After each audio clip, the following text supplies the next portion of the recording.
Hello and good afternoon to everyone. I'm Shafiq and I'm going to present my final year project supervised by Associate Professor Dr. Mashita. My project is titled The Effect of Scrotal Measurements and Pre-Copulatory Behavior on the Semen Quality Parameters of the Dorper ram. Dorper is one of the countless sheep breeds available all around the world. The Dorper sheep was first bred in South Africa, and the goal of the breeders is to create a breed that has satisfactory lambing ability, resistance against both low and high temperature environment, and satisfactory reproductive rate. The Dorper breed is created from crossing the Dorset Horn breed with the Blackhead Persian breed. The Dorper breed is also quite resistant to parasite and diseases. Given the characteristics of Dorper, it is not surprising that the breed is exported all over the world as it can easily adapt to most environments. As you can see in the figure, the Dorper is easily recognized by its black head. It also lacks horns compared to other breeds such as the Dorset breed. This is my first time on the farm and I'm quite scared, to be honest. And this is me with a Dorper lamb. Okay, now let's go more deeper into the study. So now my project is about using scrotal measurements and pre-copulatory behavior as predictor of semen quality. So why is this study being made? The demand for meat will increase as much as 2.4% annually in our country. And one of the main problems of ruminant farming in Malaysia is lack of high quality sire for reproduction. There are studies that made on the past that has shown that scrotal measurements affect semen quality parameters in rams of other breeds of sheep and other ruminant species. Studies has also shown that pre-copulatory and sexual behavior of animals has the potential as being a predictor of libido and breeding soundness in rams of other breeds and other ruminant species. Pre-copulatory behaviors are stereotypical behaviors performed by rams before copulation, such as the Flammer's response. Whether both scrotal measurements and pre-copulatory behavior can be used as predictor of semen quality is currently unknown. However, if this knowledge is obtained, farms can increase production as farmers can select rams with great semen quality and breeding soundness as sire. So at August last year, I arrived at BSA in Setiu, Terengganu to conduct my study. 5 Dorper rams were selected with normal body weight and BCS. During the 3 days, various preparations were done, such as making sure the electricity was available on the semen collection site. A makeshift lab was also made during the 3-day period. The makeshift lab is equipped with several microscopes, a water bath, and other apparatus required for the study. So this is a picture of myself feeding the selected rams. We fed them mainly with Urucloa humidicola, mainly commonly known by locals as rumput minyak. In English, it's called Coronavia grass. And moving on to the next phase of the study. Before semen sampling could actually proceed, training and trials needed to be done first. It is important to normalize the rams and use with human encounter. And after the animals were already comfortable being around human, we can proceed with training for the semen collection. Other than training animals for the collection, the training period is also important for me, as I will be collecting the semen and it is not as easy as it looks.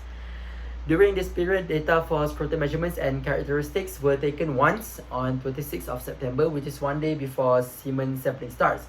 And here, this is me and my partner during our first training, receiving useful tips from my supervisor on how to collect semen. Semen sampling were carried out after trials and training, and from 27 of September to 13 October, semen sampling were done for a total of 4 times during this period. The semen sampling were carried out for 1 hour per session from 8 a.m. to 9 a.m. and the gap between one semen sampling to the other is 3 to 4 days to ensure great semen quality. The semen quality parameters were observed immediately. We have prepared microscope and water bath on the collecting site as well for the process. The pre-copulatory behavior performed were also recorded for every individual during each of the 4 semen sampling carried out. This is me during the semen sampling. You can see the ewe on the front and the ram behind it. Once the ram mounts the ewe, I will intercept the incision of penis into the artificial vagina, and the ram will ejaculate into the artificial vagina. The artificial vagina needs to have the right amount of pressure and temperature for ejaculation to occur. So from the semen sampling, this is my finding, this is my data. This graph here is the data for average sperm motility from each individual during those 4 sessions. As you can see, they all produce semen with high sperm motility, and the values between them is almost similar. There seems like there are no differences between them. There are differences, but there are small differences. So the next data is the progressive score for each individual, and again similar with sperm motility, all of the individuals shows high progressive score and lack of differences between them. This is the data on scrotal measurements and characteristics of the RAM used in the study. There are quite some variations in scrotal measurements and characteristics between individuals. As you can see, there are some numbers that are not similar. And this is the data collected for pre-copulatory behavior for each individual. The green boxes indicate that the behavior was performed, and the red boxes indicate that the behavior isn't performed. So now I have this data. How did I analyze it? So I used the Spearman's rank order correlation test, and it determines whether there are monotonic relationship between two variables. It tests whether the increase of value in a variable will also increase or decrease the value in the other variable. The value approaching 1 will indicate that both variables have positive correlation, which means that if one variable increases in value, the other variable also increases in value. And the value of -1 means that if one variable increases value, the value in the other variable decrease. And values closer to 0 will indicate that no correlation is present between the variables. So based on my data, no correlation was found. No strong correlation was found between scrotal measurements and characteristic and semen quality parameters, and no strong correlation was found between pre-copulatory behaviors performed and semen quality parameters. And the reason is, I think it's quite clear. As seen previously, all individual RAMs show high values in both sperm motility and progressive score, and the values between individuals were small.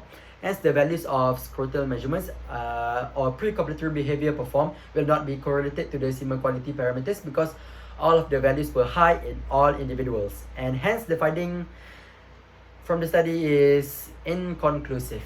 Sadly, however, even though the study is inconclusive, I think there are some things that can be done to improve the study. One of the main ways in gathering more variable data is by conducting the study for a longer period of time. Scrotal measurement is a value that can fluctuate due to factors such as temperature. Maybe the study can be done like during a 1-year period, and the sampling can be made monthly. And the data for scrotal measurements will also be collected each time sampling was done. It is also better if the sample size was increased.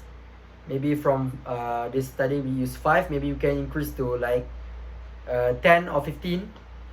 And I think that concludes my presentation. And before the Q&A starts, I want to take this time to thank everyone that had helped me throughout the study, especially my supervisor, Associate Professor Dr. Mashita. I've learned a lot during this journey. Thank you for all of my friends at Terengganu and friends in UPM for your prayers and support.